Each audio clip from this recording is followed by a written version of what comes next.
እንደኛ ያለ አረመኔ ያለ እንደኛ ያለ ክፉስ አለ? መጨካከናችን ልክ አልፏል።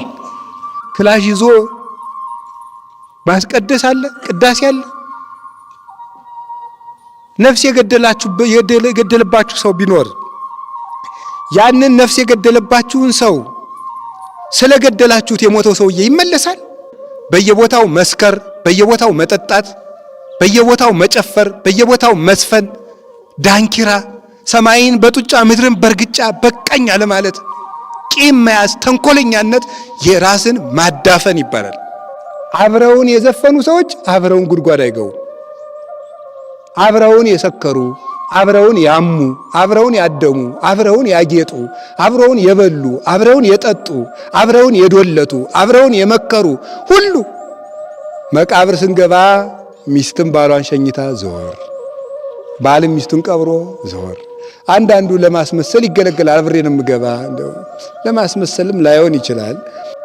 አሁን ቤተክርስቲያናችንም ሀገራችንን እያጠፋት ያለ ምን እንደሆነ ታውቃላችሁ? የኃጢአቶች ሁሉ እናት ትባላለች። ፕራይድ ወይም ኩራት፣ ትዕቢት ማለት ነው። ብልህ ነጋዴ የሚባለው ክርስቶስን ያተረፈ ሰው ነው። ሁሉ ኑሮት ክርስቶስን ካጣ ሰው፣ ምንም ሳይኖረው ክርስቶስን ያተረፈ ሰው የተሻለ ነው ሳይሆን ዋና ሰው ማለት እሱ ነው። መስገብገብ፣ ብር ብር ብር፣ አይናችን ይብረር አይባል ነገር። ዛሬ ዓለምን የሚያጋድለው ደም የሚፈሰው ደም አልቆመ ያለ ለምንድን ነው? በገንዘብ ፍቅር ነው። እየተጋደለ ያለ ደም እየፈሰሰ ያለ የድሃ ልጅ እንደ ዶሮ የሚታነቀው ለምንድን ነው? በገንዘብ ፍቅር ነው። እግዚአብሔር ያሳያችሁ፣ ክርስቶስ ያመልክታችሁ። ዛሬ ማታ በልተነው አሰር ለሚሆን እንጀራ የሰው ልጅ ታንቆ ይገደላል።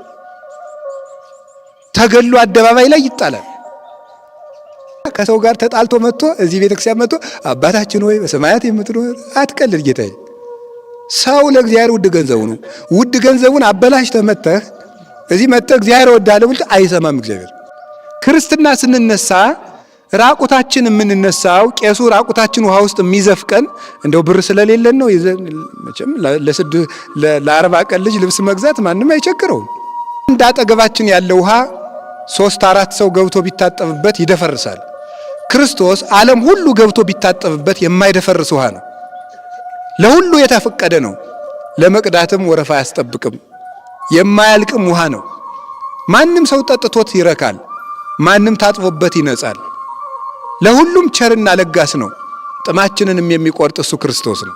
ጠላት ከሚስምህ ወዳጅ ቢነክስህ ይሻልሃል። ከማስመሰል ፍቅር እውነተኛ ቁጣ ይሻላል። ክርስቶስ እንደው አይገርማችሁም? ግን የሰማይ አምላክ እናት እኛም እናታችን ብለን እንድንጠራት ሲፈቅድልን ራሱ እኔ ድንግል ማርያምን እናት ብዬ ሲፈቀድልኝ አባ ጊዮርጊስ ዘጋስጫ የሚባል ኢትዮጵያዊ የቤተ ክርስቲያን ሊቅ ምን ይላል መሰላችሁ? ድንግል ማርያም ሆይ ስለ ንግስትነትሽ እመቤቴ ነሽ፣ ስለ ርኅራኄሽ ደግሞ እናቴ ነሽ ይላል። በስመ አብ ወወልድ ወመንፈስ ቅዱስ አሐዱ አምላክ። በስመ አብ ወወልድ ወመንፈስ ቅዱስ አሐዱ አምላክ። በስመ አብ ወወልድ ወመንፈስ ቅዱስ አሐዱ አምላክ አሜን። መንግሥተ ሰማያት በእርሻ መካከል የተሰወረ ገንዘብን ትመስላለች። የማቴዎስ ወንጌል ምዕራፍ 13 ቁጥር 44 ላይ መንግሥተ ሰማያት በእርሻ መካከል የተሰወረ ገንዘብን፣ ውድ ገንዘብን ትመስላለች። ወይም የተሰወረ ገንዘብ በሚል ርዕስ ነው የምንማማረው። እኔ የዚህ ዘመን ሰው አንድ ሰው በተንቀሳቀሰ ቁጥር ልቡ ተሰርቆ ሰይፍ ቢመጣ እኮ ጥላችሁ ነው የምትሮጡት። ምን ሆናችሁ ነው? የምናገረው እኮ የክርስቶስን ቃል ነው። እየተቆጣዋችሁ እንዳይሆን እንጂ ሐሳባችሁን ከቃሉ ጋር አድርጉት። ዲያብሎስ በጣም ተንኮለኛ ነው። ከተንኮሉ መካከል አንዱ የሰውን ትኩረት መስረቅ ነው። የሰውን ትኩረት ይሰርቃል ሆን ብሎ። በምን እንደሚሰርቀን ራሱን የሚያውቀው። የሰማችሁኝ ነው? አዎ። በጣም በጣም በጣም ለምሳሌ ስብከት እየተሰበከ አንድ አጋንንት ከስብከት መሃል የሚጮኸው ለምን መሰላችሁ? በስብከቱ ተቃጠልኩ ለማለት ነው? አይደለም። ሰዎች ስብከቱን እንዳይሰሙ ለመበጥበጥ ነው። ስለዚህ ስራዬ ብላችሁ የእግዚአብሔርን ቃል ስሙ። የእግዚአብሔር አዋጅ ነው። ብዙ ጊዜ በሕይወታችን ዘመን ስህተታችንን የሚነግረንን ሰው እናሳድዳለን። ስህተታችን የሚነግረንን ስህተት የሚመሰክርብንን ሰው ከቻል ዝም እናሰኘዋለን። ካልቻለ ደግሞ ሰው አንዳንዱ ይገላል። ስህተት እንዲነገር አይፈልግም። የሚሻለን ግን ነውራችን የሚነግረን ሰው ነው ጥሩ ወዳጅ ማለት። የሚያመሰግን ሰው አይደለም። እገሌ ከፋብህ ከጥርስ ላይ እቤት ልትወጣ ስትል ጥርስ ላይ ጉድፍ አለ ያለ ያ ወዳጅህ ነው። ስቆብህ የሚሄደው ግን ደግሞ ወዳጅ አይደለም። ስህተት የሚነግረን ቅርብ ወዳጅ ነው። ስቆልን የሚሄደው ደግሞ ምንድን ነው? ከጠላት መሳም የወዳጅ ንክሻ ይሻላል ብሏል ሰሎሞን። ጠላት ከሚስምህ ወዳጅ ቢነክስህ ይሻልሃል። ከማስመሰል ፍቅር እውነተኛ ቁጣ ይሻላል። ሰው የእግዚአብሔር ውድ ገንዘብ ነው።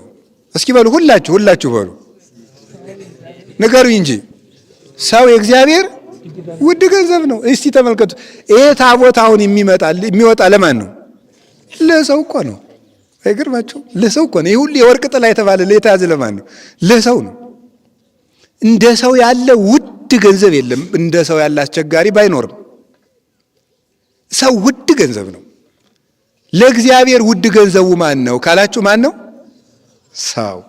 እና ከሰው ጋር ተጣልቶ መጥቶ እዚህ ቤተክርስቲያን መጥቶ አባታችን ሆይ በሰማያት የምትኖር አትቀልድ ጌታዬ። ሰው ለእግዚአብሔር ውድ ገንዘቡ ነው። ውድ ገንዘቡን አበላሽተህ መጥተህ እዚህ መጥተህ እግዚአብሔር እወድሃለሁ ብለህ አይሰማም እግዚአብሔር። ውድ እስቲ አሁን የአንድን ሰውዬ ሂዱና መኪናውን በመዶሻ በሉት፣ በቅጥቅጥ አድርጋችሁ ሰብራችሁ ሲያበቃ ሄዳችሁ ክቡር ሆይ እወደውታለሁ ብትሉ ምንድን ነው? ትቀልዳለህ እንዴ? አሁን የእናንተን ይችን ትንሿን ስልክ ተቀብዬ ፈጥፍቼ በጣም ነው የምወድ ብላችሁ ምንድን ነው የምትሉት? ይሄ በዚህ ረጅም ዱላ አትሉኝም እንዴ? እንዴ ስንት ለፍቼ የገዛውን ገንዘብ እያበላሸ ደግሞ እወድሃለሁ ይለኛል እንዴ? ቀልደኛ አትሉ? የእግዚአብሔር ውድ ገንዘቡ ማን ነው? ንገሩኝ፣ ተናገሩ ሁላችሁ።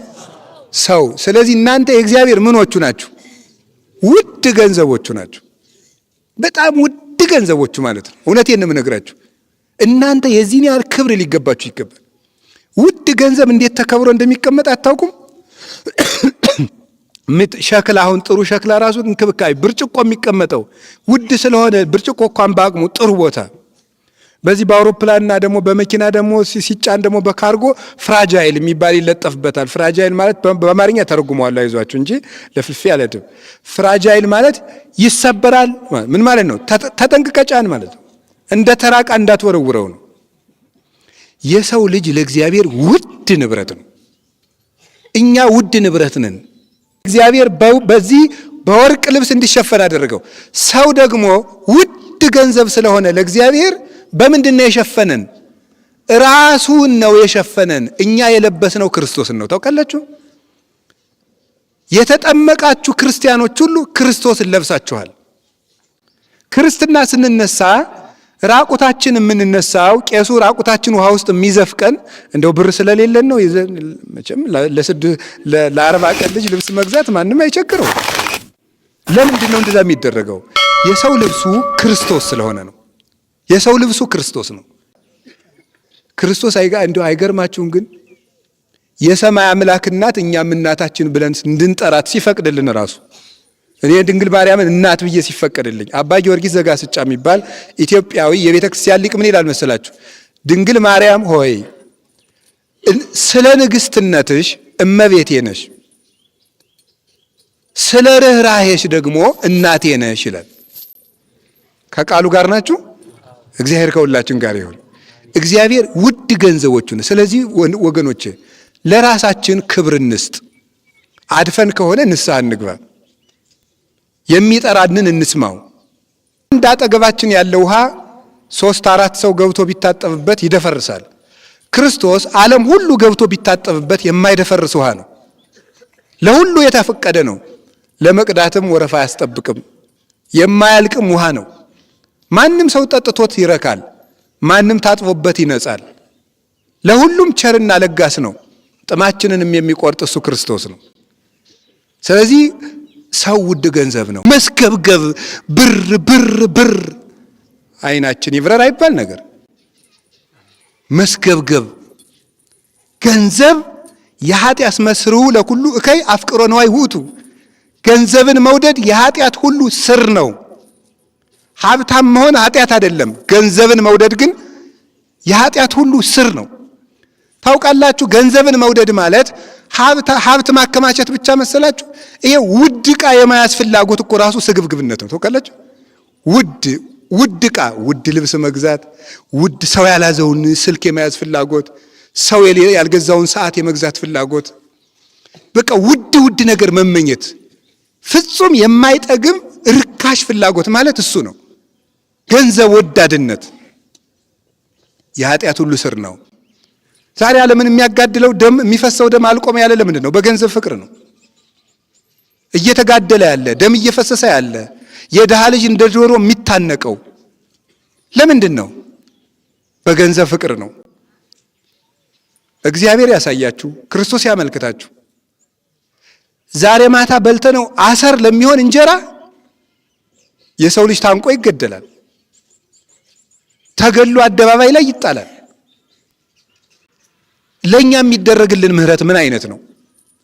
ሰማያት ተከፍተው ዝናብ ማዝነማቸው የእግዚአብሔር ትዕግስቱ ባያልቅ ነው። እንደኛ ያለ አረመኔ ያለ፣ እንደኛ ያለ ክፉስ አለ? መጨካከናችን ልክ አልፏል። እግዚአብሔር ዛሬም ፀሐይን ያወጣል፣ ዝናብን ያዘንማል። ዘመዶቼ፣ እግዚአብሔር በዓመት አንድ ጊዜ መተን የምንቀልድበት አምላክ አይደለም። ምህረት ከሰው ልጆች ይፈልጋል። ምህረት ሳይኖረን ምህረት ልናገኝ አንችልም። ጨካኝ ሆነናል፣ እየተገዳደልን ነው። በገጠር ያላችሁት ሁሉ መስማት አለባችሁ።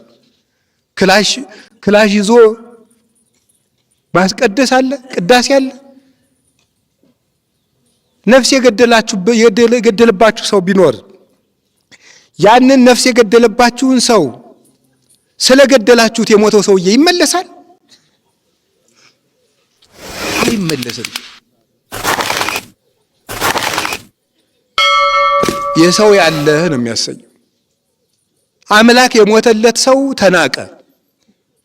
ለአንድ ሰው እኮ በግ አይደለም የታረደው፣ ክርስቶስ ነው የታረደለት። ታውቃላችሁ፣ ሰው ክቡር ነው።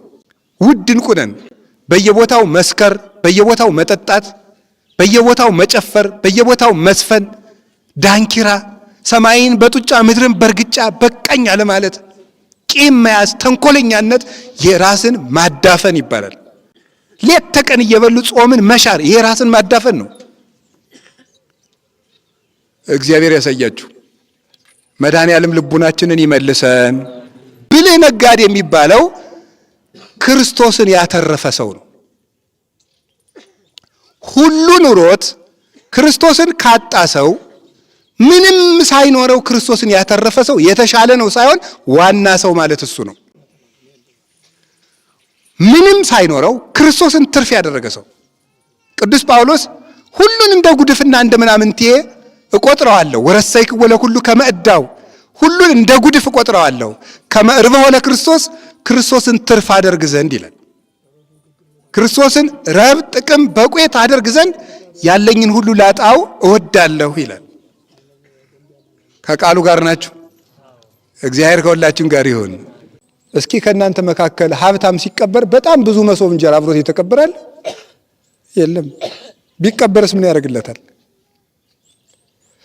ስንቀበር የሚቀረን ክርስቶስ ብቻ ነው። አብረውን የዘፈኑ ሰዎች አብረውን ጉድጓድ አይገቡም። አብረውን የሰከሩ፣ አብረውን ያሙ፣ አብረውን ያደሙ፣ አብረውን ያጌጡ፣ አብረውን የበሉ፣ አብረውን የጠጡ፣ አብረውን የዶለቱ፣ አብረውን የመከሩ ሁሉ መቃብር ስንገባ ሚስትም ባሏን ሸኝታ ዘወር፣ ባልም ሚስቱን ቀብሮ ዘወር። አንዳንዱ ለማስመሰል ይገለገላል። አብሬ ነው የምገባ፣ እንደው ለማስመሰልም ላይሆን ይችላል። ሳስበው ግን እንደው ብንለቃቸው ይገባሉ ወይ ነው እንደው ሳስበው ማለት ነው። ሳስበው የሚገቡ አይመስለኝም። እንግዲህ እኔ ራሴ አልገባም። እንግዲህ የሰውን አላውቅም። ጠንካራ ሰው ሊሆን ይችላል። እኔ አልገባም። እናትም ልጇን ቀብራ በምድር ላይ እናት ለልጇ የምትሰውጠውን ፍቅር ያህል ፍቅር መስጠት የሚችል ሰው በምድር ላይ የለም። እሷን ብትሆን ቀብራ ትመለሳል። ልጅ እናቱን ቀብሮ ይመለሳል።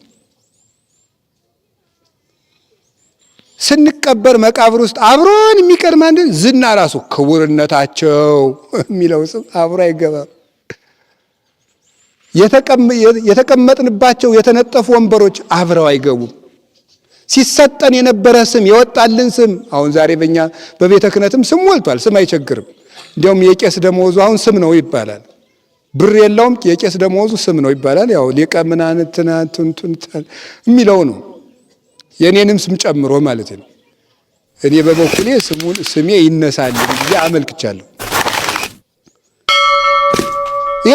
የሁሉ ስም አይከተል። እውቀት የመጽሐፍ መምህር ብትሆን የድጓ መምህር ብትሆን 7 PhD ቢኖር አብረው አይቀበርም። ቤቶች አብረው አይቀበሩም። ክርስቶስ ብቻ መቃብር ላይ እጁ ላይ የሚቀር እሱ ነው። የመጨረሻ የተጣራ ገንዘባችን ክርስቶስ ነው። አሁን ቤተ ክርስቲያናችንም ሀገራችንን እያጠፋት ያለ ምን እንደሆነ ታውቃላችሁ? የኃጢአቶች ሁሉ እናት ትባላለች። ፕራይድ ወይም ኩራት፣ ትዕቢት ማለት ናት። እኔ እንትን ይሄ ኩራት ያጠፋል፣ ትህትና ግን ያስከብራል። ወስብሐት ለእግዚአብሔር። ይቆየን።